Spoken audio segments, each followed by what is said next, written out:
Señor, de tu gracia a través de los dones que tú has puesto en tu iglesia. Señor, te damos gracias, Señor, y te pedimos que tú puedas bendecir a nuestro hermano y que cada palabra, Señor, pueda ser la edificación para todos nosotros. Te damos gracias en el nombre de Jesús. Amén. Amén. Amén. Muy bien, hermanos, en esta noche pues vamos a continuar pues con el estudio del libro de Cantares, esperando que el Señor pues bendiga al hermano Ángel para que nos traiga una parte más sobre este hermoso libro realmente que está siendo de gran bendición. Hermano Ángel, que Dios le bendiga.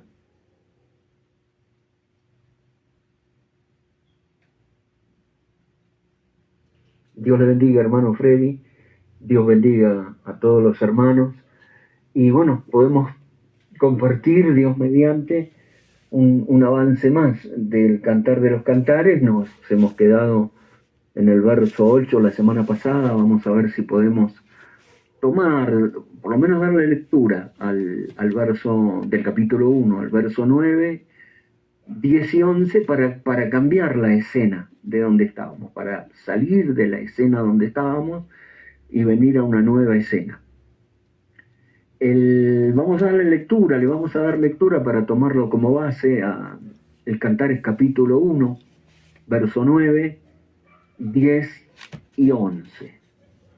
El 8 era, si tú no lo sabes, hermosa entre las mujeres, lo que vimos la semana pasada, ve, sigue las huellas del rebaño y apacienta tus cabritas junto a las cabañas de los pastores. Vimos las huellas del rebaño. Pero ahora cambia la escena y nos venimos al verso 9, 10 y 11 y con palabras muy precisas, directamente dirigidas por el rey a la Sunamita, dice así: a yegua de los carros de Faraón te he comparado, amiga mía. Hermosas son tus mejillas entre los pendientes, tu cuello entre los collares. Zarcillos de oro te haremos tachonados de plata. Esos son los 3 versículos, pero vamos a ver si podemos poner énfasis por lo menos en el primero, Dios mediante. A yegua de los carros de Faraón te he comparado, amiga mía. Nuevamente, palabras directas del rey a la Sunamita, aparentemente extrañas, pero veamos. A yegua de los carros de Faraón te he comparado, amiga mía. Hermosas son tus mejillas entre los pendientes, tu cuello entre los collares. Bueno, lo que podemos ver ahora es que, para poner una base, es que cambia la escena.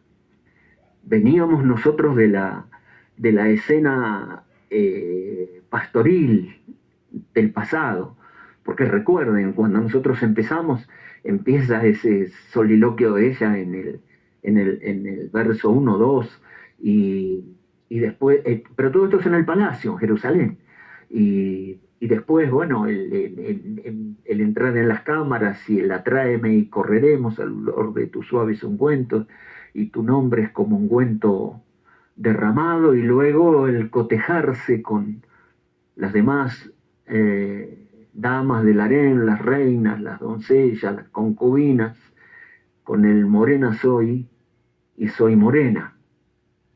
Y esto hizo pie para que ella fuera a las escenas del pasado, saliendo del palacio y llegando a las escenas rurales y pastoriles. Me pusieron a guardar las viñas, los hijos de mi madre se airaron contra mí, me pusieron a guardar las viñas y la que era mía no guardé. No reparéis en mí que soy morena, porque el sol me miró. Y retrae la escena y se queda ahí en la escena del pasado, en las viñas, en las escenas, digamos, agrícolas, para pasar a esa escena pastoril donde ella pregunta: hazme saber tú, a quien ama mi alma, dónde apacientas, dónde cesteas al mediodía.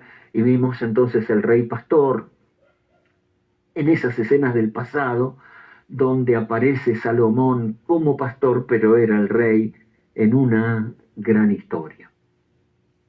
Y luego en el verso 8 descubrimos la semana pasada que por primera vez en el Cantar de los Cantares, el rey, bueno, ahora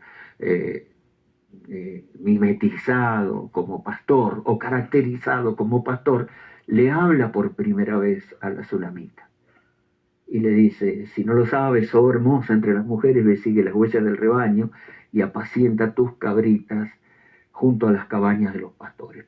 Tiempo pasado, tiempo de la gran historia, y las primeras palabras del rey mimetizado como pastor son, como decíamos la semana pasada y como veíamos la semana pasada, instrucciones de búsqueda. En respuesta a la pregunta de ella, es: ¿dónde apacientas? ¿Y dónde se esteas al mediodía? ¿Dónde está finalmente el lugar de reposo tuyo y del rebaño? Cuando el sol está en su cenit. Y entonces él le da las instrucciones para llegar a él, a ese descanso y reposo del mediodía, y le dice: sigue la senda, sigue las huellas del rebaño, y mientras apacienta tus cabritas junto a las cabañas de los pastores. Esto es en lo natural. Cuando nosotros veíamos en estas semanas el trasfondo espiritual, era una hoja de ruta, eran instrucciones para que ella, no solo la Sulamita, sino la novia y el alma, la novia enamorada de Cristo y el alma enamorada del Verbo, encuentre la senda antigua, las huellas del rebaño, y llegue al lugar de reposo donde se esté al mediodía, donde pueda hallar al amado, a Cristo, al Verbo, en el cenit del mediodía, o encontrar a Cristo en su máximo esplendor y en su cenit, y no encontrar al Señor Jesucristo como un mero miembro de iglesia, o como un adherente, o como un simpatizante del cristianismo, sino encontrar el mejor lugar donde pueda hallar al esposo, al novio, a Cristo, al rey, al pastor, en el cenit, tanto de su primera venida como de su segunda venida. Entonces, esto fue muy importante porque eran las primeras palabras del rey pastor, del pastor rey, en el Cantar de los Cantares, como instrucciones para ella de búsqueda, para que pueda encontrarlo en el lugar mejor y de la mejor manera, encontrarle y conocerle a él. Bueno, ahora la escena cambia y ahora ya nos vamos de la escena pastoril del pasado, de la gran historia, y regresamos ahora al palacio. Aquí está el rey. Verso 12 dice: mientras el rey estaba en su reclinatorio.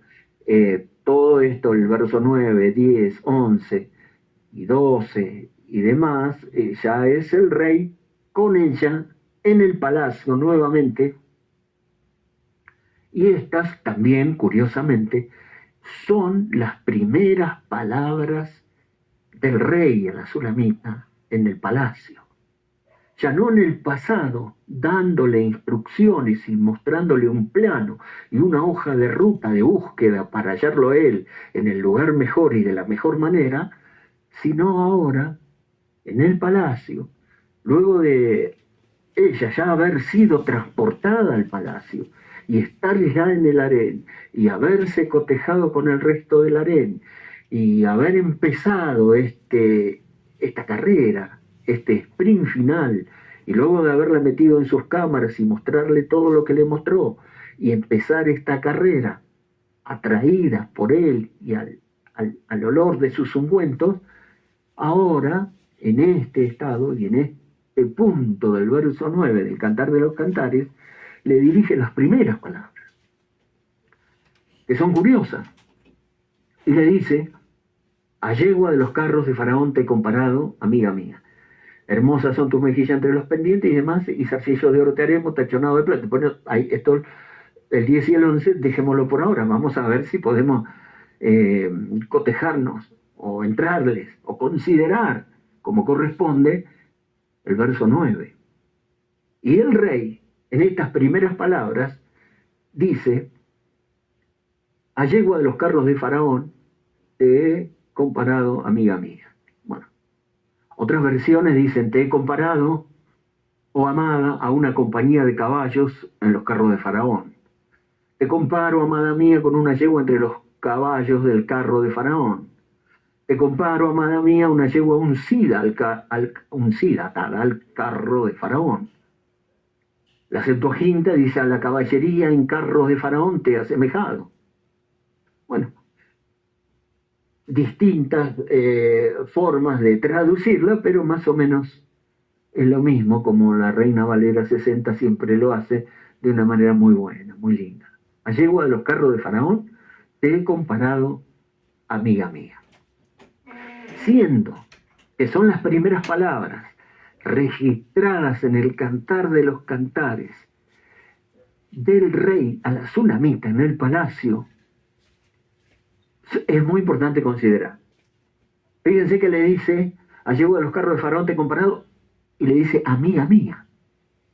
En el verso 8 el pastor le había dicho a la Sulamita, hermosa entre las mujeres, hermosa entre las mujeres, le dice hermosa, pero ahora el rey le dice, amiga mía. Esto ya de por sí es sobresaliente, porque muchas mujeres pueden ser hermosas, pero no muchas pueden ser amigas del rey. Entonces, aquí hay una cuestión muy importante. Ya ella está en el palacio, ha llegado a ese lugar mejor, fue transportada por los carros de Aminadab desde el norte de Israel y fue sacada de las geografías viñateras y pastoriles y de su ardua labor en varios frentes, y que la dejaron con ese aspecto morena y descuidada para llegar a ser en el harem esta amiga mía. Y esto es sobresaliente que le diga así, porque eran 60 las reinas, 80 las concubinas, las doncellas sin número, pero una va a ser, según el Cantar de los Cantares, la amada mía, la amiga mía, la paloma mía, la hermosa mía, la perfecta mía, la paloma mía. Bueno, aquí le llama con otro título, no solo hermosa entre las mujeres, sino amiga mía. Y esto es sobresaliente de Salomón a la Sulamita, pero también nuestros ejes van a ser siempre Cristo y la novia, como un cuerpo de muchos miembros, y el alma y el verbo. Pudiéramos tener a Israel, pudiéramos tener al cristianismo, pudiéramos aplicarlo a una iglesia local, pudiéramos tener un devocional o devocionales pequeños con estos versículos, pero el eje que nos da el mensaje es Cristo enamorado de la novia enamorada de Cristo, y Cristo y el verbo, el alma y el verbo. Y entonces allí esta palabra, amiga mía, es sobresaliente. Se le dice hermosa a muchas mujeres y no tenemos duda de que muchas de las reinas, de las doncellas y las concubinas eran hermosas. Incluso estaba la hija de Faraón también. Incluso había mujeres hermosísimas. Hermosa entre las mujeres, le dijo en el verso 8, pero aquí le dice, a yegua de los carros de Faraón te he comparado, amiga, amiga mía. Como decíamos, muchas mujeres pueden ser hermosas, pero no muchas pueden ser amigas del rey. Dice en Juan 15, dijo Jesús, nadie tiene mayor amor que este, que uno ponga su vida por sus amigos. Vosotros sois mis amigos si hacéis lo que yo os mando. Ya no os llamaré siervos, porque el siervo no sabe lo que hace su señor. Pero os he llamado amigos, porque todas las cosas que oí de mi Padre se las he dado a conocer. No me elegisteis vosotros a mí, sino que yo os elegí a vosotros. Así que entonces Jesús, hablando ahí a sus discípulos, les dice, les he llamado amigos, y nadie tiene mayor amor que uno ponga su vida por sus amigos. Él hizo eso, Él puso su vida por nosotros, y dice, ya no los llamaré siervos. El siervo es, dice, una categoría, porque el siervo no sabe lo que hace su señor. Pero os he llamado amigos, porque todas las cosas que oí de mi Padre, os las he dado a conocer. No me elegisteis vosotros a mí, sino que yo os elegí a vosotros. El calvinismo 100%. Exactamente así. Y todo empieza así, y en el Cantar de los Cantares se acentúa más. En Santiago 2:23 dice, y se cumplió la escritura que dice, Abraham creyó a Dios y le fue contado por justicia y fue llamado amigo de Dios.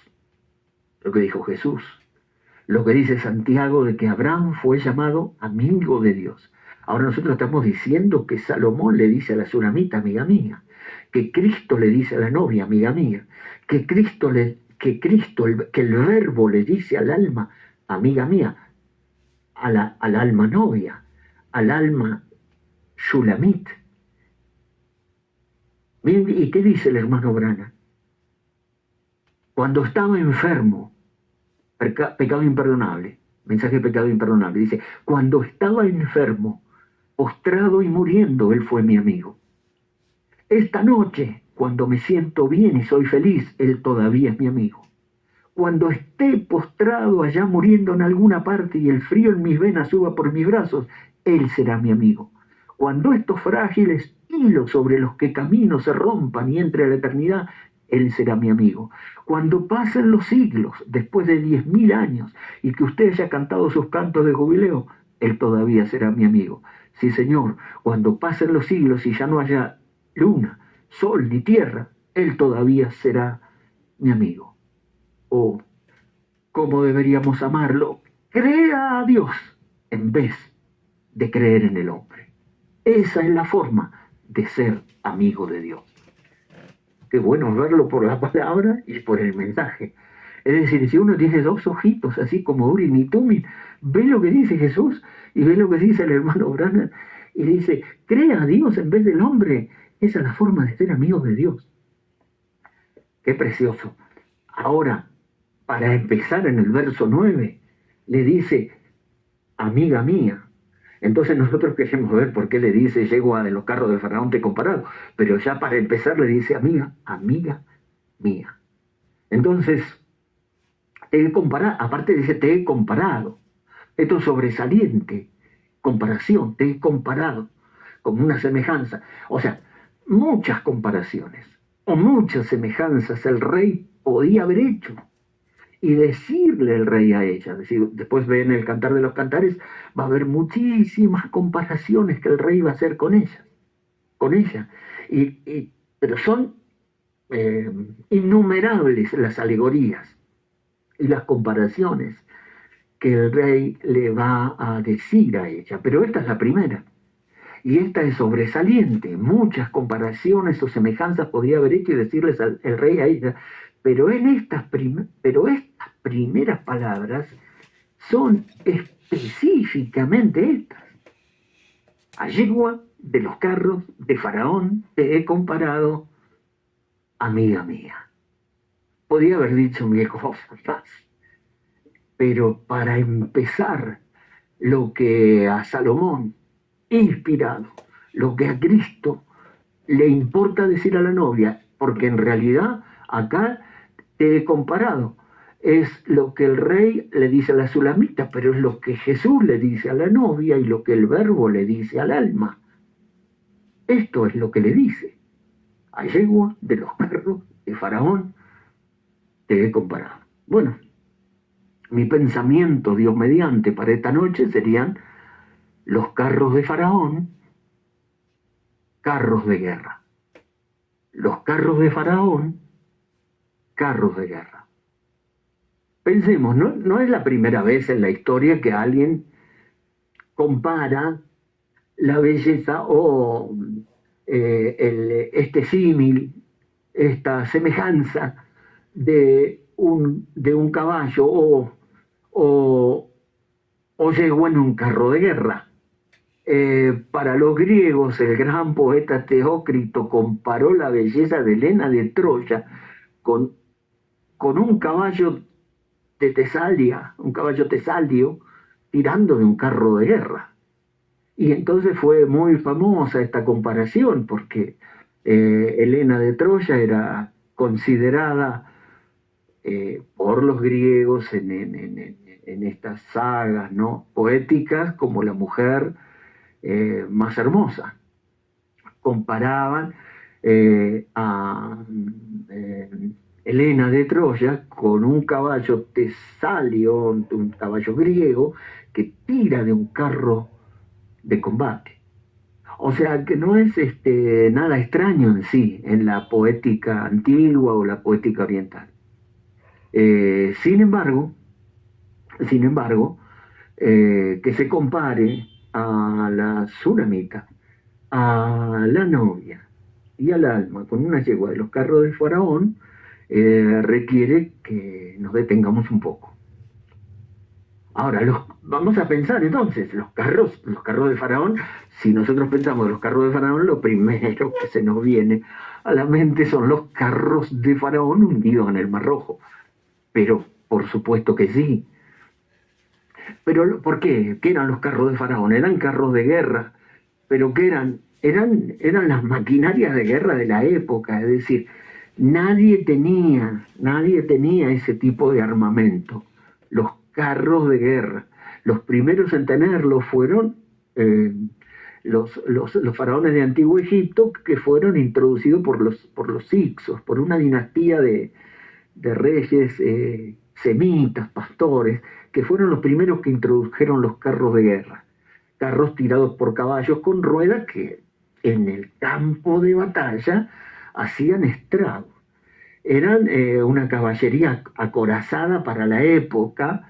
Eran ligeros, rápidos, eran utilizados para ataques relámpagos, transportaban 2 personas, uno jineteaba y el otro armado con lanzas o con arco y flecha, y estos carros realmente eran una maquinaria de guerra para la época temible. Después, por supuesto, siguieron los romanos con los carros de guerra y demás, pero los primeros para la época eran los egipcios, y nadie tenía ese tipo de armamento. Lo que hacía a los egipcios invencibles en el plano militar, y por supuesto era algo sobresaliente estos carros de guerra, verlos en combate. Finalmente, los carros de guerra en Egipto, si ustedes ven los jeroglíficos y las pinturas egipcias, van a ver que están pintados allí en muchas batallas, ¿no? Aún los príncipes, los carros de guerra al final llegaron a formar una fuerza de élite en el antiguo Egipto, como una caballería especial, acorazada. En la acción sobre el terreno, estos carros de guerra, estos carros de Faraón, solían dar el primer golpe, como un ataque de caballería acorazada, y seguida detrás por la infantería que avanzaba para aprovechar el resultado. O sea, era devastador la primer carga de caballería de los carros de guerra. Entonces, es similar a los vehículos armados en la guerra moderna, a los carros acorazados que se usaron en la Primera Guerra Mundial. Pero en la época antigua eran carros tirados por caballos, y realmente al ir 2 iban los caballos uncidos, atados al carro de combate. Entonces estos caballos eran indudablemente que eran especiales para estar uncidos en ese tipo de carros. Entonces, en el antiguo Egipto, los miembros de los carros formaban una propia clase aristocrática, y a veces en las pinturas y en los grabados se pueden ver el rey cabalgando con las élites, disparando sus flechas a los enemigos, los carros de combate que en la persecución al pueblo de Israel en el Mar Rojo llegaron a ser célebres, porque Dios hundió todos los carros de Faraón en el Mar Rojo. Eso fue sobresaliente. Ningún ejército en el mundo podía hacer eso. Nadie podía enfrentar a los carros de Faraón. No había ejército en las potencias de la época. Los asirios que aparecían o los demás no podían enfrentar los mesopotámicos o los pueblos que hubiera, enfrentar los ejércitos de Faraón y su temible caballería, que avanzaba primeramente con lo que se conocían como los carros de Faraón, los carros de guerra. Por eso, el hundimiento en el Mar Rojo de los carros de Faraón es la gran escena épica de liberación por el brazo del poder de Dios, ya que los carros y el ejército de Faraón eran invencibles para la época. Ningún ejército podía derrotarlos.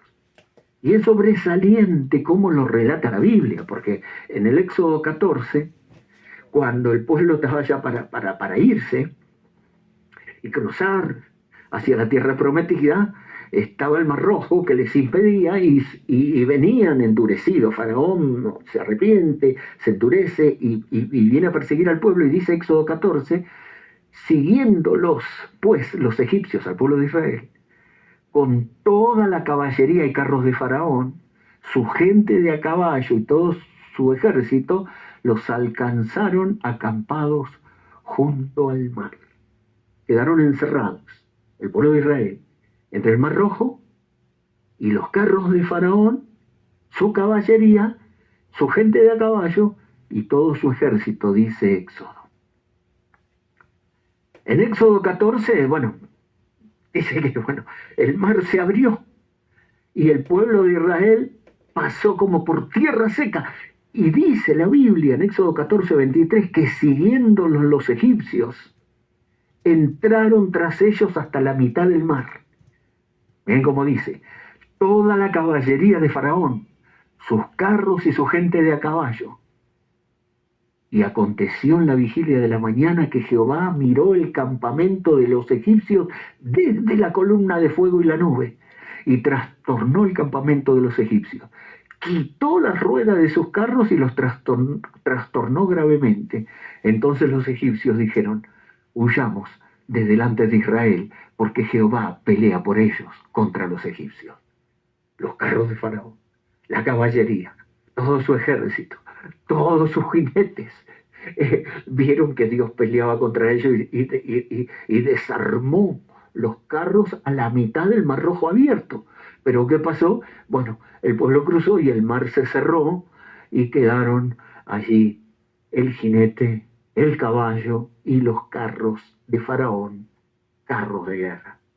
Pero noten, entonces cantó Moisés, el famoso cántico de Moisés, y la letra es sobresaliente. Dice, y Jehová y los hijos de Israel cantaron este cántico a Jehová, diciendo, cantaré yo a Jehová porque se ha magnificado grandemente. Ha echado en el mar al caballo y al jinete. Jehová es mi fortaleza y mi cántico, y ha sido mi salvación. Y luego dice, Jehová es varón de guerra. Jehová es su nombre. Echó en el mar los carros de Faraón y su ejército y sus capitanes escogidos fueron hundidos en el Mar Rojo. Éxodo 15, del 1 al 4. Sobresaliente. Porque en relación a los carros de Faraón, carros de guerra, aparece un hombre nuevo que Moisés canta en el cántico y dice, Hashem es varón de guerra, Jehová es varón de guerra. Jehová es su nombre, Jehová es varón de guerra, Jehová Sabaoth, Jehová de los ejércitos, Jehová Nisí, Jehová mi estandarte, Jehová es varón de guerra, un nombre nuevo revelado aquí como habíamos visto al rey pastor. Pero aquí lo vemos como el rey guerrero. Jehová es varón de guerra, Jehová es su nombre, echó en el mar los carros de Faraón y su ejército, y sus capitanes escogidos fueron hundidos en el Mar Rojo. Los carros de Faraón, verdaderas máquinas de guerra, fueron los primeros en la antigüedad, más adelante fueron los carros romanos. Pero en relación a ese episodio, que cuando decimos los carros de Faraón, lo primero que se nos viene a la mente son los carros de Faraón hundidos en el Mar Rojo. Pero a yegua de los carros de Faraón te he comparado, amiga mía.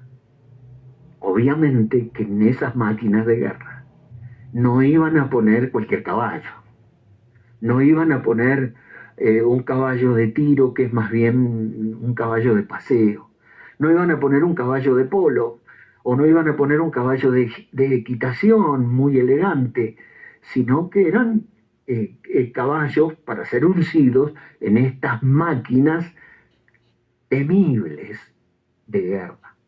Ahora, vamos a ver, ¿por qué esta comparación? ¿No? Ahora, Salomón estaba al tanto de todo esto. Vamos a ver entonces, según la palabra de Dios, los carros de Salomón. Así exactamente como los carros de Faraón, carros de guerra, los carros de Salomón. Recordemos que en el tiempo de Moisés, Faraón era el rey prominente a nivel mundial y dominaba la escena del mundo conocido y era invencible. Y todos los reyes pequeños de la región le rendían tributo y le pagaban tributo. Pero en el tiempo de Salomón era distinto porque era un mini milenio. Desde el río Nilo hasta el río Éufrates, desde Egipto hasta Siria, reinaba Salomón. En el territorio del gran Israel, del que Dios le prometió a Abraham. Nunca Israel tuvo ese territorio. Desde el río Éufrates, agarrando parte de Irak, Siria, y llegando hasta la margen del Nilo de Egipto, todo eso era dominado por Salomón. Y todos los reyes eran tributarios a Salomón.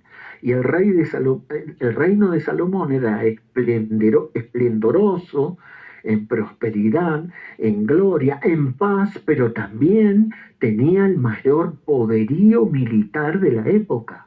Y es más, Faraón llegó a ser suegro de Salomón, porque él tomó a la hija de Faraón también por esposa en el harem, y Faraón aún dio dotes, y Faraón honró a Salomón, y por supuesto, miren cómo dice, Primera de Reyes 3:1, Salomón hizo parentesco con Faraón, rey de Egipto, pues tomó la hija de Faraón y la trajo a la ciudad de David.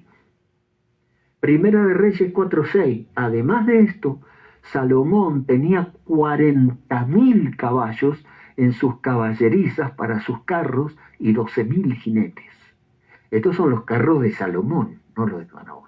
O sea que del tema él sabía lo que eran los carros de guerra, lo que eran los carruajes de guerra. Él tenía 40.000 caballos en sus caballerizas para sus carros y tenía 12.000 jinetes. Segunda Crónicas 9:25. Tuvo también Salomón 4.000 caballerizas para sus caballos y carros y 12.000 jinetes, los cuales puso en las ciudades de los carros y con el rey en Jerusalén. Es decir, 4.000 caballerizas, 40.000 caballos para sus carros y 12.000 jinetes, y los puso, dicen, ciudades de los carros, o sea, eran ciudades preparadas solo para los carros, los caballos, y eran como, estas ciudades de carros y caballos eran verdaderas bases militares de caballería. 40.000 caballos, por lo menos 20 o 30.000 carros, 12.000 jinetes. Primera de Reyes 10 dice, y traían de Egipto caballos. Salomón apreciaba los caballos egipcios, que eran los mejores para los carros de guerra. Traían de Egipto caballos y lienzos a Salomón, porque la compañía mercader del rey compraba caballos y lienzos. Traían caballos de Egipto y lienzos a Salomón. Segunda Crónicas 9:28, traían también caballos para Salomón, de Egipto y de todos los países. De Egipto los mejores caballos y de todos los países los mejores caballos. ¿Para qué? Para los carros de Faraón, no, para los carros del rey, para los carros de Salomón. Miren cómo dice, Segunda Crónica 1:17, y subían y compraban en Egipto un carro por 600 piezas de plata y un caballo por 150, y así compraban por medio de ellos a todos los reyes de los Eteos en Egipto y a los reyes de los Eteos y a los reyes de Siria. O sea que seguía trayendo carros y caballos para sus bases militares, y era Salomón invencible en ese tiempo, porque era el rey, el hijo de David, sobre el trono de David, un tipo del reino milenial, imbatible, invencible.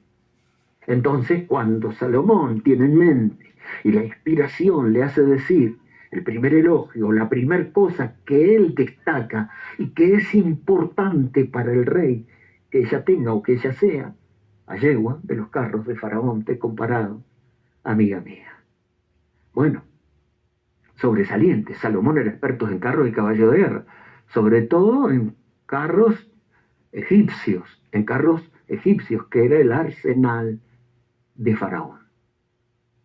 Ahora, los caballos entonces de guerra, solo estamos deteniéndonos para encontrarle el sentido al símbolo. porque no es solamente que le dice así por decir, que la compara con una yegua de los carros de Faraón, nada más, así porque sí. Estamos hablando de la palabra de Dios, estamos hablando del cantar de los cantares, estamos hablando de Salomón y la Sulamita, de Cristo enamorado de la novia y del alma y el verbo. Así que entonces, por algo le dijo. Entonces, en los carros de guerra, los egipcios utilizaban caballos, no caballos pesados ni grandes, ni caballos para otro tipo, los caballos de trabajo, caballos para distintas cosas, para equitación y distintas cosas, sino que eran caballos especiales, razas más pequeñas y ágiles, más que los de tiro pesado. Probablemente estos caballos egipcios y los caballos árabes que se dicen son los mejores, eran descendientes de caballos salvajes, por supuesto, domesticados, amansados, y eran capaces, una vez que ya estaban amansados, todo ese potencial lo tenían ahí, pero estaban amansados, eran capaces de tirar los carros de guerra con velocidad y eficiencia. Miren esto. Los carros egipcios en particular eran ligeros y diseñados para la velocidad, por lo cual que requería caballos que pudieran moverse rápidamente en el campo de batalla. Ahora, en definitiva, en síntesis, eran caballos salvajes que habían sido domados, domesticados, entrenados y preparados para la guerra, inteligentes, obedientes y listos para estar en 1000 campos de batalla, uncidos, atados al carro. Estando atados al carro no podían huir, ni siquiera podían caer o rodar como los caballos de la caballería cuando se ve que son heridos y ruedan, se mancan. No, estos no podían huir del campo de batalla, no podían ni siquiera caer porque estaban atados al carro, no podían rodar. Si eran heridos estos caballos, continuaban hasta el fin, y si morían, morían de pie. Bueno, estos eran los caballos de los carros de Faraón, eran los caballos de los carros de guerra, y en forma femenina. Yegua, la palabra yegua, susa, en hebreo, es que te he comparado, amiga mía. Es decir, esto es sobresaliente, porque aquí está hablando de que estos caballos, Salomón habrá visto muchas veces al inspeccionar, no solo como cuando inspeccionaba las viñas, o como cuando pastoreaba en los territorios de pastoreo, mimetizado como un pastor, sino cuando iba a visitar las ciudades de los carros, las caballerizas y estos verdaderos regimientos de caballería que tenía Salomón. Podía ver a los caballos y a los carros de combate y a las yeguas de estos carros, y podía observarlas con sus heridas laceradas en el pecho y en las patas y demás, y cómo estaban ya listas para una nueva batalla. Es decir, Salomón podía apreciar bien la calidad de estas yeguas que eran especiales para los carros de guerra. Pero esto es lo que dice Salomón, pero vemos lo que Dios mismo dice. ¿Qué Dios dice acerca del caballo? ¿Qué dice el mismo creador, el que creó al caballo? ¿Y qué es lo que dice?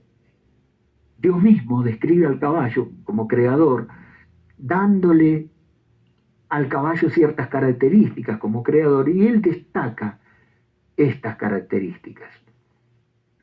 Dios le habla a Job en Job 39 y le pregunta, entre tantas cosas que le pregunta cuando Dios rompe el silencio y finalmente habla con Job, y le pregunta así: ¿diste tú al caballo la fuerza? ¿Vestiste tú su cuello de crines ondulantes? ¿Lo intimidarás tú al caballo como si fuera una langosta? El resoplido de su nariz es formidable. Escarba la tierra, se alegra en su fuerza. Sale al encuentro de las armas. Hace burla del espanto y no le teme. Ni vuelve el rostro delante de la espada. Contra él suenan la aljaba, el hierro de la lanza y la jabalina. Y él, con ímpetu y furor, escarba la tierra, sigue adelante, sin importarle el sonido de la trompeta que arrecia la batalla. Antes, como dice entre los clarines, ea, y desde lejos, dice, huele la batalla, el grito de los capitanes y el vocerío. Sobresaliente la descripción de Dios del caballo. Es decir, todo, casi todo, el 90% de las cosas que Dios dice en la descripción que Dios mismo, el creador, hace del caballo que él creó y las características que le dio, casi en su totalidad, lo relaciona con la guerra y las batallas. Como que hubiera nacido el caballo para la guerra, para las batallas. Su fuerza, su falta de miedo en el medio de la batalla, sale al encuentro de las armas, hace burla del espanto y no le teme, no vuelve el rostro delante de la espada, aunque vienen contra él, dice, la aljaba, el hierro, la lanza y la jabalina, pero con ímpetu escarba la tierra y sigue adelante al sonido de la trompeta. Desde lejos huele la batalla, el grito de los capitanes y el vocerío. Exactamente entonces esta descripción hermosa del Creador acerca del caballo pone en línea a Salomón en el Cantar de los Cantares, diciendo, este tipo de caballo, o yegua en este caso femenino, de los carros de guerra, de los carros de Faraón. Y si el caballo normal o natural o común de la caballería era así, imagínense el caballo uncido a los carros, donde no tenía ni siquiera posibilidad de rodar, de caer, de escapar. Muchas veces en todas las batallas de caballería que hubo, a veces era tirado el jinete y muchas veces algunos caballos subían de la batalla en la confusión del combate, pero esta posibilidad no se le daba al caballo, a la yegua de un carro de combate, porque estaba uncida al carro, estaba atada al carro, y aún herida tenía que seguir ahí en su puesto del deber, y si moría, moría de pie en el campo de batalla.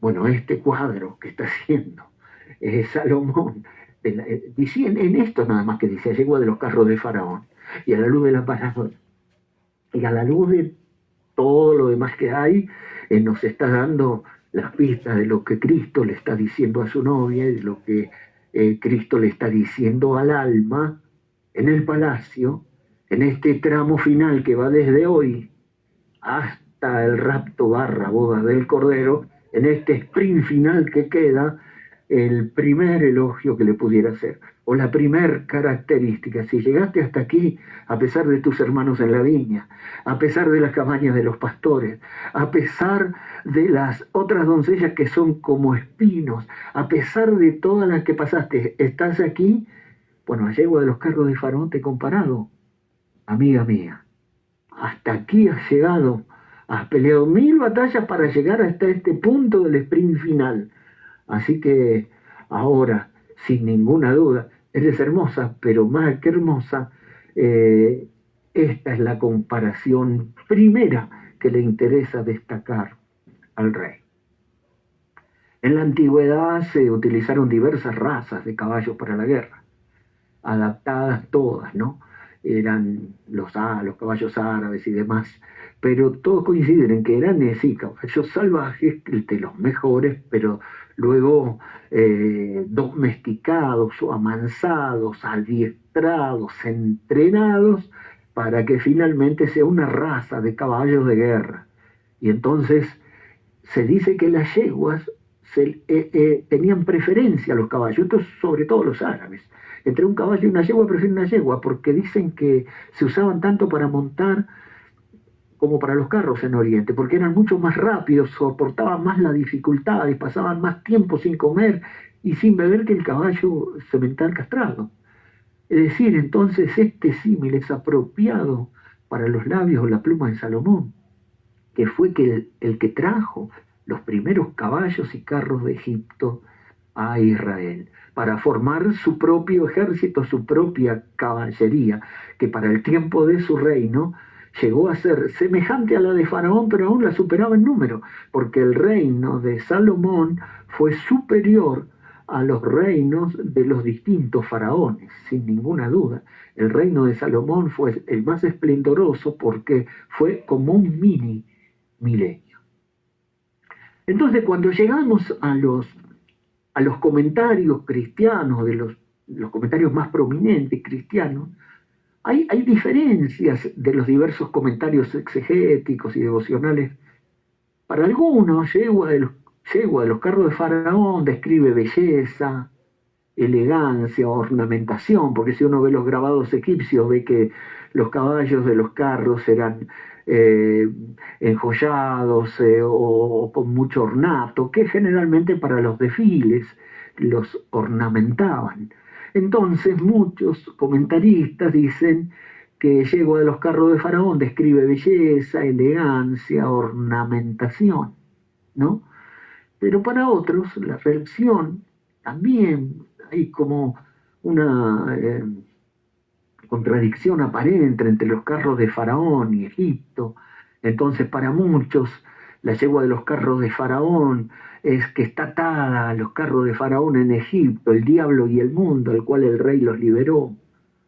Y otros describen la yegua de los carros de Faraón por su belleza, elegancia y ornamentación. Pero son muy pocos los que por inspiración van directamente a las expresiones de Dios mismo en distintas porciones de la palabra, que es como Dios le dice a Job. Cuando Dios dice caballo, dice guerra y batallas. Cuando Dios dice caballo, dice guerra y batalla. Y cuando dice caballo, yegua de los carros de Faraón, que eran carros de guerra, dice más firmemente subrayado, guerra y batalla. Y caballos especializados en la guerra y en la batalla. Entonces, sin ninguna duda, obviamente que esta yegua de los carros de Faraón a la que se refiere Salomón no es una yegua ornamentada y enjollada para un desfile militar o festivo, para hacer algún desfile ni una exhibición de equitación, sino preparada para la guerra. No sería para hacer una exhibición de una bonita iglesia, de un gran edificio y de finos creyentes que son muy, muy buenos, como podrían ser los mormones o los menonitas o muchos grupos que son muy finos, para un desfile y poder ver lo sobresaliente y la perfección de muchas cosas en ellos. Pero acá lo que se destaca es que esta yegua de los carros de Faraón no es una yegua ornamentada o enjollada para un desfile militar o festivo, ni para una exhibición, sino preparada para la guerra. Aplicado espiritualmente a la novia y al alma, es la novia un cuerpo de muchos miembros y el alma individual. Se le diría que es una guerrera de las 1000 batallas. Y si el rey es varón de guerra, Hashem es varón de guerra, ella seguramente es una mujer de guerra. Carros de Faraón y carros de Dios. Aparente contradicción reflejada en muchos comentarios. En Habacuc habla de 3:8, habla de los carros de Dios. Oh Jehová, te airaste contra las naciones, contra el mar, y montaste en tus caballos y en tus carros de salvación y de victoria. Y oró Eliseo en Segunda de Reyes: oh Jehová, abre los ojos de Giezi para que vea. Entonces Jehová abrió los ojos del criado y miró, y he aquí que el monte estaba lleno de gente de a caballo y de carros de fuego alrededor de Eliseo. Y en relación a los carros de Faraón, Dios es varón de guerra. Así que entonces es, sin ninguna duda, la aplicación más contundente por las mismas palabras de Dios, que el rey es varón de guerra y ella es mujer de guerra, y es lo primero que destaca en el verso 9 del capítulo 1 del Cantar de los Cantares, luego de venir de las viñas, luego de venir de los territorios pastoriles, luego de pasar por las 1001 para llegar hasta este punto, y aún seguir peleando como lirio entre los espinos en un harem de 1000 mujeres, donde hay reinas, doncellas y concubinas que la ahogan como si fueran espinos, porque como lirio entre espinos es mi amada, entre las doncellas, y esto es en el capítulo 2, por supuesto. Ahora, A yegua de los carros de Faraón te he comparado, amiga mía. Ahora, si nosotros convenimos en que esto es guerra, bueno, si venimos a lo espiritual y venimos a Cristo y la novia, al alma y el verbo, y si nos quedáramos con Israel, bueno, ni hablar, que estaríamos toda la noche antes de empezar, estuvimos viendo cómo están peleando en muchísimos frentes. Israel, en el plano natural, está peleando en muchísimos frentes, al norte con Hezbollah, al oeste con los palestinos de Hamás, en la Cisjordania con los palestinos de Cisjordania, al sur con los hutíes de Yemen, luego contra el monstruo de Irán y contra toda la opinión pública mundial, diciendo que los malos son los judíos, los genocidas y los malos. Y este territorio pequeñito como Tierra del Fuego está aguantando con 300 millones de árabes vecinos que quieren su destrucción. Pero entonces, esto lo diríamos en cuanto a Israel, pero ahora estamos solamente centrados en Cristo y la novia y el alma y el verbo, y entonces esto será una guerra espiritual. Las batallas, según la Biblia, según lo que la palabra dice, según lo que el mensaje dice, son batallas múltiples. La guerra espiritual son batallas multidimensionales. Podemos ver, por ejemplo, la batalla primera y la última, la batalla alfa y la batalla omega en la Biblia. Dice, ustedes saben, Apocalipsis 12, después hubo una gran batalla en el cielo, Miguel y sus ángeles luchaban contra el dragón, y luchaban el dragón y sus ángeles, pero no prevalecieron ni se halló lugar para ellos en el cielo. Esa fue la batalla en el principio.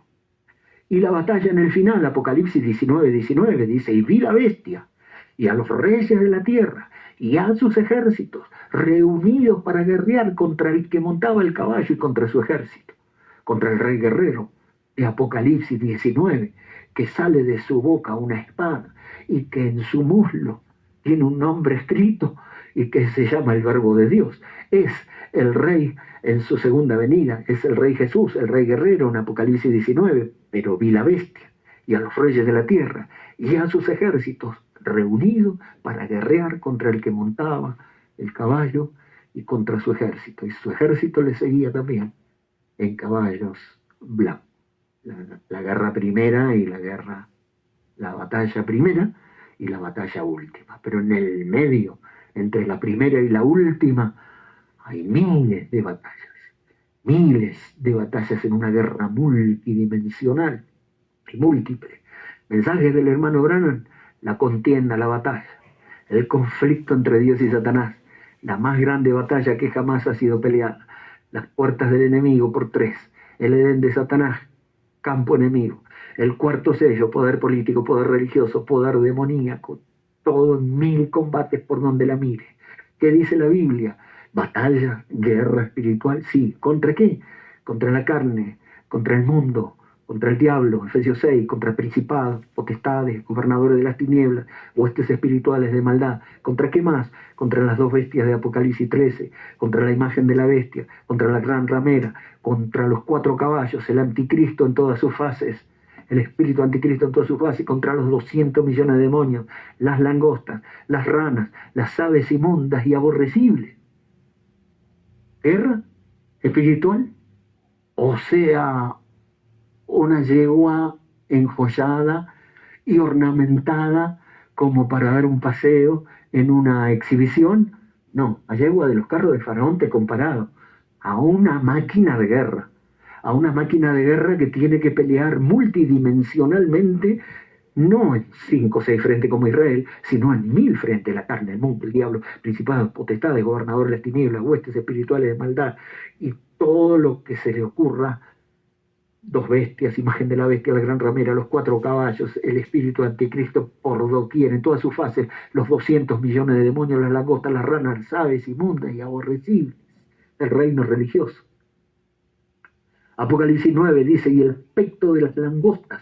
Esto es la quinta trompeta, esto es la Primera Guerra Mundial, pero también el hermano Branham, el 65, dice que esto es demencia, esto es en el tiempo del fin, estos son espíritus que vinieron del abismo creando el infierno en la tierra, y el aspecto de las langostas era semejante a caballos preparados para la guerra. el aspecto de las langostas que subieron del abismo en el humo como un horno y oscureció la luz. Estos millones de demonios preparados para la guerra, son como caballos preparados para la guerra. Tenían cabezas, caras como humanas, etcétera, y el ruido de sus alas era como el estruendo de muchos carros de caballos corriendo a la batalla. El estruendo de sus alas era como de carros, de muchos carros de caballos corriendo a la batalla. Y Apocalipsis 9, la sexta trompeta, que es la Segunda Guerra Mundial, pero que también los 200 millones fueron soltados, pero no fueron después de la Segunda Guerra Mundial vuelto a guardar. No, están sueltos. El número de los ejércitos era 200 millones, yo oí su número, dice Apocalipsis 9:6. 200 millones. Fíjate, las trompetas, estos no eran caballos naturales, respiraban fuego, tenían corazas de jaspe, etcétera.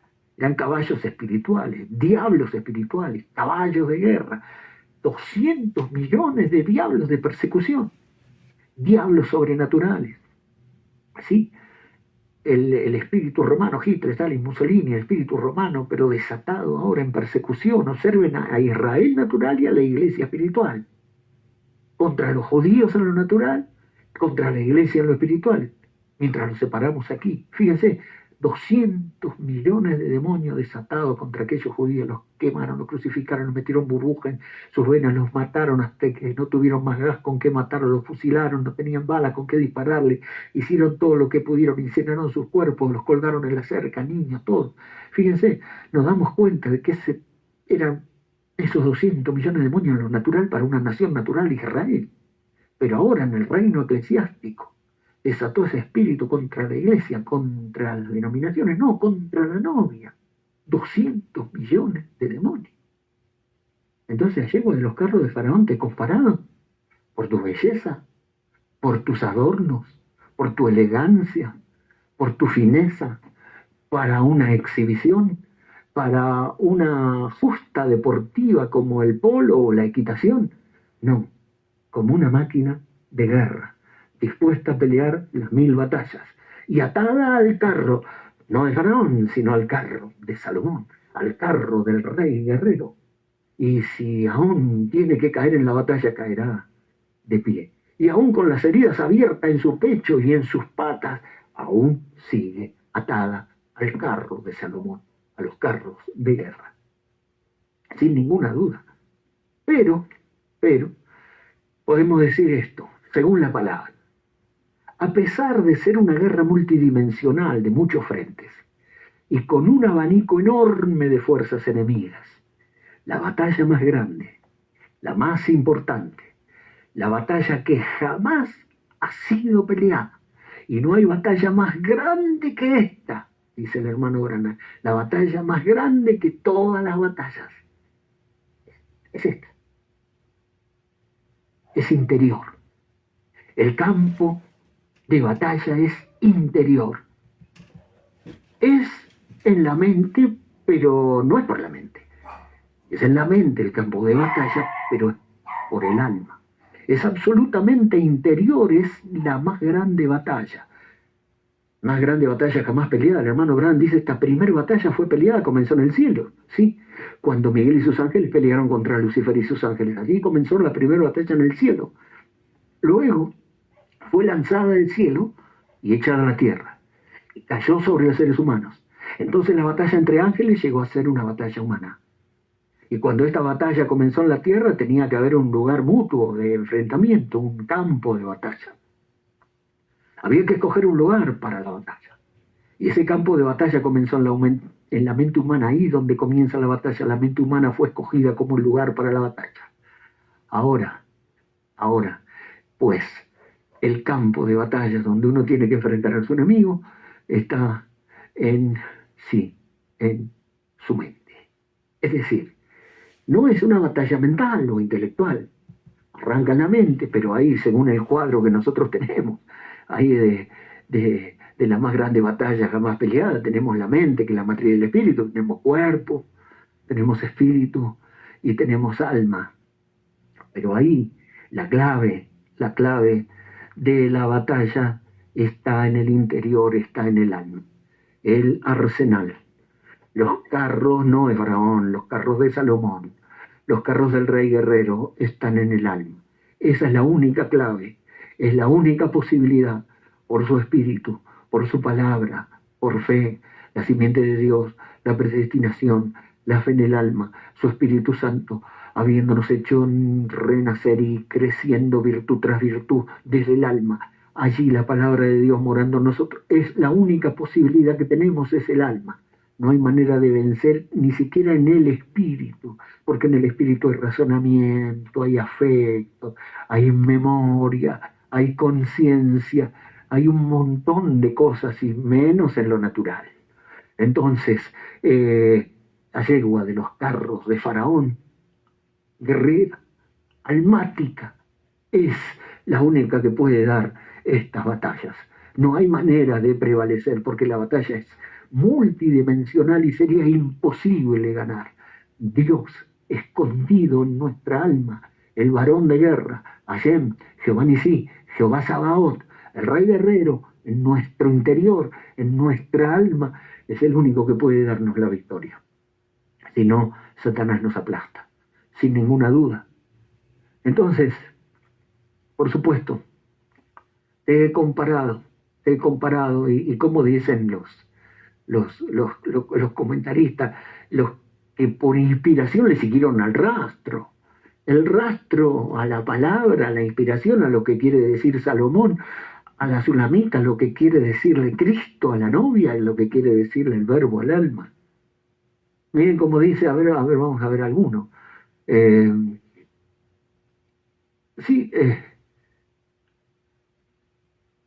Veamos el de Wesley.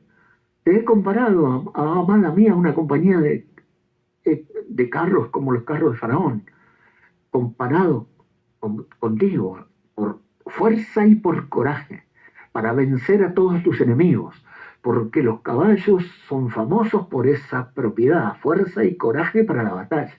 Y se pensó entonces la fuerza de la batalla consistía principalmente en caballos y carros, especialmente una compañía o multitud de carros. Y la iglesia en este libro de Cantares está representada no solo como fresca y hermosa, sino también como terrible y guerrera para sus enemigos.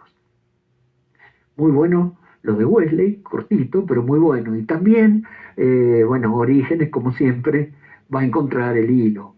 Y entonces dice, pero también el profeta Habacuc, porque claro, Orígenes se va por toda la escritura para buscar rastros de esto. Entonces dice, también el profeta Habacuc, leemos con toda claridad y evidencia acerca de la caballería del Señor, como el Señor monta en sus caballos. Estas son las palabras de la escritura. ¿Acaso, Señor, te airaste contra los ríos y te endureces?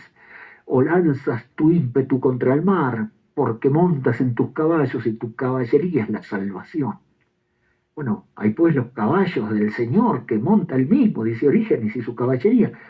Estos son, lo que yo creo, dicen, no son otros que las almas que aceptan el freno de su disciplina y llevan el yugo de su dulzura y se dejan guiar por el Espíritu de Dios para dar las batallas de salvación y de victoria. Dice, dichosas pues las almas que curvaron la espalda para recibir encima como jinete al verbo de Dios y soportan su freno, de modo que Él pueda llevarlos a donde quiera y los guíe con las riendas de sus mandamientos, porque ya no andan por su propia voluntad, sino que en todo los lleva y los trae la voluntad del jinete. Bueno, entonces ya Orígenes y Wesley se ponen en línea en esto. Y por supuesto, este comentario muy lindo también que hace Spurgeon, dice, he comparado mi amor a una empresa de caballos en los carros de Faraón. Los verdaderos creyentes son tan fuertes, tan nobles, tan hermosos como los caballos en el carro de Faraón, que fueron reconocidos por todo el mundo. Seamos, dice, como esos caballos. Tiremos juntos, estemos uncidos al gran carro de nuestro rey detrás de nosotros y estemos contentos de usar su arnés, que podamos ser participantes de su espléndido triunfo. Muy bueno. pero el que más me gusta de todos estos comentarios es el de Hudson Taylor, porque le pone una nota de color al final sobresaliente. Hay que recordar, dice Hudson Taylor, el gran misionero a la China, que hizo el comentario al Cantar de los Cantares, muy corto, muy sencillo, Unión y Comunión se llama en su libro. Pero aquí es sobresaliente lo que dice. Hay que recordar que los caballos fueron originalmente de Egipto y que la raza pura, que todavía se encuentra en Arabia, eran del reino de Salomón, traído por los comerciantes de todos los reyes de Oriente. Los seleccionados para el propio carro de Faraón no solo sería de la sangre más pura y perfecta en la proporción, sino también perfecto en el entrenamiento, dócil y obediente. Y sabrían que no hay más voluntad que la del jinete, que la del cochero. Y el único objeto de su existencia sería para llevar al rey donde quiera que iba. Así debe ser la Iglesia de Cristo, un cuerpo con muchos miembros, habitadas y guiadas por un espíritu, teniendo la cabeza y siguiendo su voluntad, con un movimiento rápido y armónico que debe avanzar, hacer avanzar el reino de Dios en progreso en todo el mundo hasta el fin de los tiempos.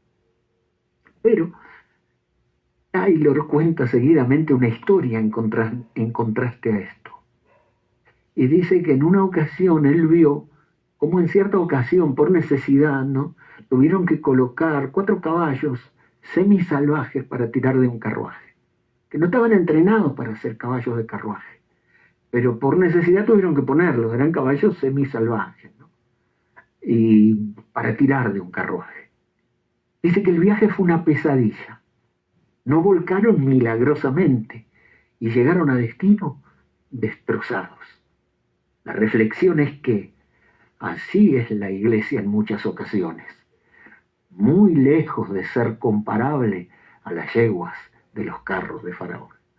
Entonces, qué sobresaliente, como lo dice Taylor, más o menos como lo dice el hermano Branham en Adopción, hablando así en Adopción parte 1, dice: ven, la mula no sabe quién era el papá o quién era la mamá. Uno tiene que golpearlos, a los mulos, en todo lo que hace, golpearlos aquí, golpearlos allá, y golpearlos, eso es correcto, un mulo viejo. Pero les digo, ustedes no tienen que hacer eso con un verdadero caballo de pura sangre. Solo truene el látigo una vez y, hermano, él sale disparado. Sabe lo que está haciendo. Oh, qué agradable, dice, es montar en pura sangre. Qué agradable decir: vamos caballo, hombre, más vale que se agarren fuerte o le dejará con la silla en el aire. De esa manera es con cristianos de pura sangre verdadero. Aleluya, dice: recibid el Espíritu Santo, arrepentíos cada uno de vosotros y bautícense en el nombre de Jesucristo para perdón de los pecados. Salen disparados tan rápido como pueden. A llegar al agua salen disparados. No pueden descansar día y noche hasta que reciben el Espíritu Santo. ¿Por qué? Porque ellos saben quién es su padre. Ven, se necesitan 2 para producir un nacimiento, papá y mamá. La mula no sabe quién es papá ni quién es mamá, pero nosotros sabemos quién es papá y mamá porque nacimos de la palabra escrita de Dios, confirmada por el Espíritu. Y hermano, un verdadero cristiano nacido de nuevo, su espíritu, tan pronto como él recibe la palabra, recibe el Espíritu Santo. Pregúntele algo, entonces él sabe dónde está parado. ¿Cree en sanidad divina? Amén. ¿Cree en la segunda venida? Amén. Pregúntele algo a una mula. La religión de mula, dice: yo no sé, el doctor John dijo alguna vez, ahí lo tienen. Van en pos de Saúl. Ellos no saben. Bueno, les digo, mi iglesia no está segura de ello. Dice: pero distinto es con un caballo de pura sangre. Qué sobresaliente, entonces, con razón, dijo a yegua de los carros de Faraón, te he comparado, amiga mía. Pero hay una cosa curiosa en las Escrituras que es interesante notar. Hubo una ocasión curiosa en la historia cuando literalmente los carros de Faraón fueron ungidos por Dios para la victoria. Sí, así como escuchan. Una vez en la historia, los carros de Faraón, del Faraón de Egipto, fueron ungidos por Dios para la victoria. En este caso, era el Faraón Necao, en los días del gran rey Josías. Los carros de Faraón Necao fueron tan ungidos para la victoria que ni siquiera el gran rey Josías, que fue inigualable según la Biblia, le pudo hacer frente. Por el contrario, lamentablemente el gran rey Josías sucumbió ante los carros de Faraón. Solo imaginemos la escena de los caballos y yeguas de los carros de Faraón, convertidos por Dios en invencibles para esa misión contra el asirio. Faraón Necao fue comisionado por Dios para destruir a la amenaza del rey asirio. Dice así en 2 de Crónicas 35, después de todas estas cosas, luego de haber reparado Josías la casa de Jehová, Faraón Necao, rey de Egipto, subió para hacer la guerra en Carquemis, rey de Asiria, junto al Éufrates. Entonces tenía que cruzar de sur a norte, de Egipto a Siria, y tenía que pasar por Israel, con sus ejércitos y sus carros, los carros de Faraón. Y automáticamente Josías salió contra él. Pero Faraón Necao le envió un mensajero diciendo: ¿qué tengo yo contigo, rey de Judá? Yo no vengo contra ti hoy, sino contra la casa que me hace guerra, contra el rey asirio. Y Dios me ha dicho que me apresure. Deja de oponerte a Dios, que está conmigo, no sea que Él te destruya. Mas Josías no se retiró, sino que se disfrazó para darle batalla, y no atendió las palabras de Faraón Necao, que eran de boca de Dios. Y vino a darle batalla en el campo de Megido, que es el campo de Armagedón. Segunda Crónicas 35 sigue diciendo: los flecheros tiraron contra el rey Josías. Y entonces el rey dijo a su siervo: quítenme de aquí porque estoy herido gravemente. Entonces sus siervos lo sacaron de aquel carro y lo pusieron en un segundo carro que tenía. Y lo llevaron a Jerusalén, donde murió. Y lo sepultaron en los sepulcros de sus padres, y todo Judá y Jerusalén hicieron duelo por Josías. En aquellos días Faraón Necao, rey de Egipto, subió contra el rey de Asiria, salió contra él el rey Josías, 2 Reyes 23, y así que lo vio lo mató en Megido. Pero noten que dice la Biblia de Josías, 2 Reyes 23, no hubo otro rey antes de él, Josías, que se convirtiese a Jehová de todo su corazón, de toda su alma y de toda su fuerza, conforme a toda la ley de Moisés. Ni después de él nació otro igual. No hubo nunca nadie como Josías, ni antes ni después de él, que con todo su corazón, toda su alma y toda su fuerza se convirtió a Dios y barrió desde Dan hasta Beerseba toda la idolatría de Israel. Sin embargo, cometió un solo error en toda su vida: salirle al cruce al faraón Necao. Pero resulta que el faraón Necao era el plan de Dios para liquidar al rey de Asiria, y era el programa de Dios, y era el plan de Dios, y por más buen rey que fuera, dice, nunca hubo nadie como él.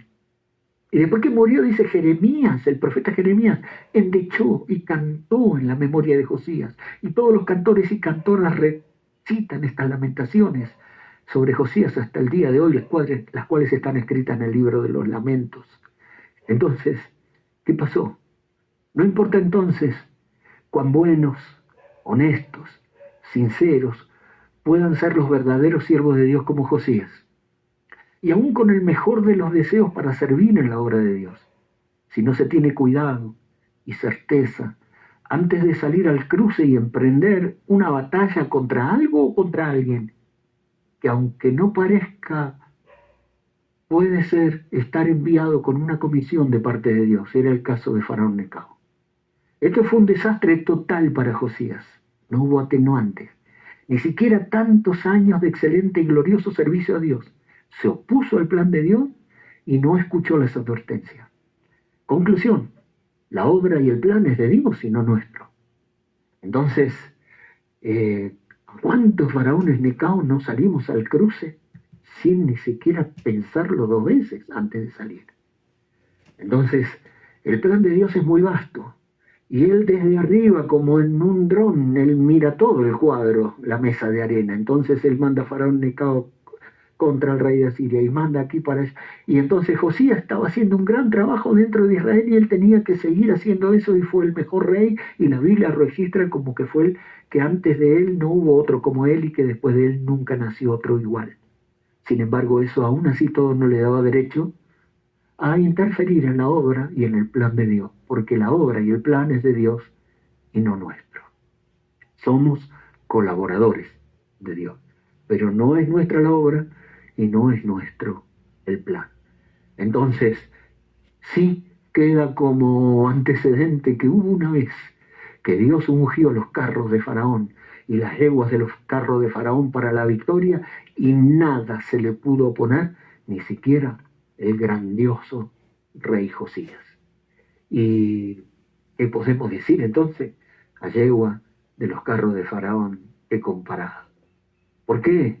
Porque entonces habíamos visto al rey pastor y habíamos visto entonces la primera y la segunda venida, pero si nosotros miramos al rey guerrero, al rey Jesús, al rey Jesús que peleó la gran batalla y venció, dice en Colosenses que Jesús peleó la gran batalla y venció en la cruz, que según el libro de los Hebreos, así que por cuanto los hijos participaron de carne y sangre, él también participó de lo mismo para destruir por medio de la muerte al que tenía el imperio de la muerte, esto es al diablo.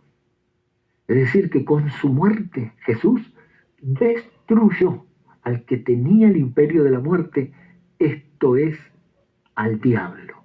La primera venida de Cristo, la primera venida del rey guerrero, peleó en la cruz la gran batalla y venció, dice Colosenses, anulando el acta de decretos que había contra nosotros, que nos era contraria, quitándola del medio y clavándola en la cruz, y despojando a los principados y a las potestades, los exhibió públicamente, triunfando sobre ellos en la cruz. Dice Colosenses, en la Reina Valera 60, pero en la Dios habla hoy o en otras versiones, Colosenses 2 dice así: Dios le quitó el poder a los espíritus que tienen autoridad y por medio de Cristo los humilló delante de todos al pasearlos como prisioneros en su desfile victorioso, en su carro vencedor. Y así como los romanos ataban a los enemigos derrotados y a los generales derrotados en el carro del vencedor y entraban a Roma arrastrando a sus enemigos, así Cristo ató al diablo, a los principados y a las potestades, los ató a su carro victorioso, dice, y los humilló delante de todos al pasearlos como sus prisioneros en su desfile victorioso, triunfando sobre ellos en la cruz. Tremendo el rey guerrero, el carro de Faraón, el carro de Salomón, los carros de guerra, los carros de Jesús en la cruz, donde ató a todos los principados y las potestades y los arrastró dimensionalmente por todos lados, humillándolos públicamente, los exhibió y paseándolos como prisioneros en su desfile victorioso, atados a su carro vencedor. Entonces, lógicamente, en Apocalipsis 5 dice, y miré y oí la voz de muchos ángeles alrededor del trono, de los seres vivientes y de los ancianos, y el número era millones de millones, que decían a gran voz: el cordero que fue inmolado es digno de tomar el poder, las riquezas, la sabiduría, la fortaleza, la honra, la gloria y la alabanza, por todo lo que conquistó el rey guerrero en su primer venida. Y ahora, en su segunda venida, en el tiempo final, la caballería celestial de Jehová Sabaoth, de Jehová varón de guerra, de Jehová Nisí, viene ahora para reclamar su posesión, para tomar el control y el dominio del planeta Tierra, para desalojar a los reinos que gobiernan este mundo y para desalojar al diablo y a todas las potestades y tomar el poder y el control del planeta Tierra para establecer su reino milenial. Y entonces la caballería celestial viene para dar la batalla final en Apocalipsis 19. Santo, santo, santo, grande eterno Dios, con alegría hoy te alabamos. Rey de reyes, grande capitán, todopoderoso guerrero, honor y gloria, luz y dominio tributaremos todos a ti. Santo, santo eres tú, Señor, Dios de las batallas, glorioso. Himno, santo, santo, grande eterno Dios, Dios de las batallas, glorioso. Y entonces vi el cielo abierto y aquí un caballo blanco. y el que lo montaba se llamaba Fiel y Verdadero, y con justicia juzga y pelea. Sus ojos eran como llamas de fuego y había en su cabeza muchas diademas. Tenía un nombre escrito que ninguno conocía sino él mismo. Estaba vestido de una ropa teñida en sangre y su nombre es el Verbo de Dios. Y los ejércitos celestiales, vestidos de lino finísimo, blanco y limpio, le seguían en caballo blanco. De su boca sale una espada aguda para herir con ella las naciones, y él las regirá en el milenio con vara de hierro. Y pisa el lagar del vino, del furor y de la ira del Dios Todopoderoso, y en su vestidura y en su muslo tiene escrito este nombre: Rey de Reyes y Señor de Señores. Y por supuesto, vi el otro bando, a la bestia y al rey de la tierra y a sus ejércitos reunidos para guerrear contra el que montaba el caballo y contra su ejército. Es el reto final, es la batalla final. Y miren cómo lo comenta el hermano Branham, qué bueno, en el cuarto sello, por supuesto. Pero cuando aparezca nuestro Señor sobre la tierra, Él estará cabalgando un caballo blanco como la nieve, y será completamente, enteramente Emmanuel, la palabra de Dios encarnada en un hombre. Ve, esa es la gran diferencia entre los dos, entre el amarillo de Satanás y el blanco sólido, la palabra de Dios. Noten, el anticristo viene sobre un caballo pálido de colores mezclados. Sí, su poder todo mezclado. Amarillo es la política, son poderes nacionales, poderes religiosos, poderes demoníacos. Son toda clase de poderes mezclados. Es amarillo, tiene toda clase de poderes, pero cuando viene Jesús es sobre un caballo de un color sólido, blanco, la palabra. Cristo está sobre la palabra completamente blanca y no adulterada desde el principio. Amén, dice, todo color sería blanco si no se le hubiera metido alguna química, porque es el único color original. Y dice, y toda la iglesia estaría sólida sobre la doctrina apostólica de la palabra, caballo blanco, con Dios confirmándola, si no tuvieran la mezcolanza de credos y denominaciones. Ahí lo tienen. Oh, hermano Evan, me siento religioso. El caballo blanco es la palabra pura. Y dice, es la doctrina apostólica. Y estaría blanca todavía, como fue en el principio, si no la hubieran mezclado con distintas tintas y químicas denominacionales.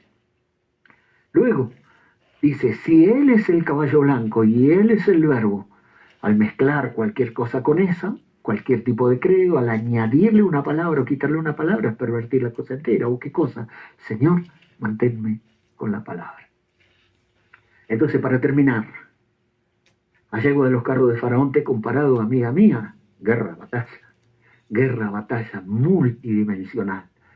Es más grande batalla, al final dice, yo creo que la más grande batalla que se ha peleado está ahora a punto de acontecer, y yo creo que Dios ha estado escogiendo sus soldados y los ha estado vistiendo, entrenándolos, y el frente de batalla está establecido y a punto de comenzar.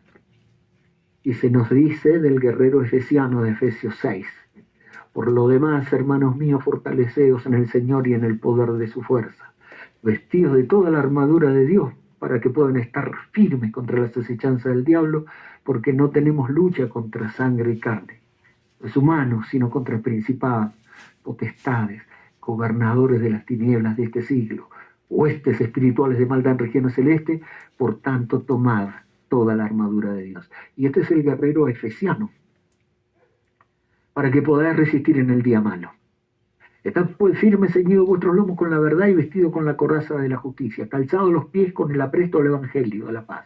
Sobre todo, tomad el escudo de la fe, con que podáis apagar los dardos de fuego del maligno. Tomad el yelmo de la salvación y la espada del Espíritu, que es la palabra de Dios, orando en todo tiempo, con toda oración y súplica en el Espíritu.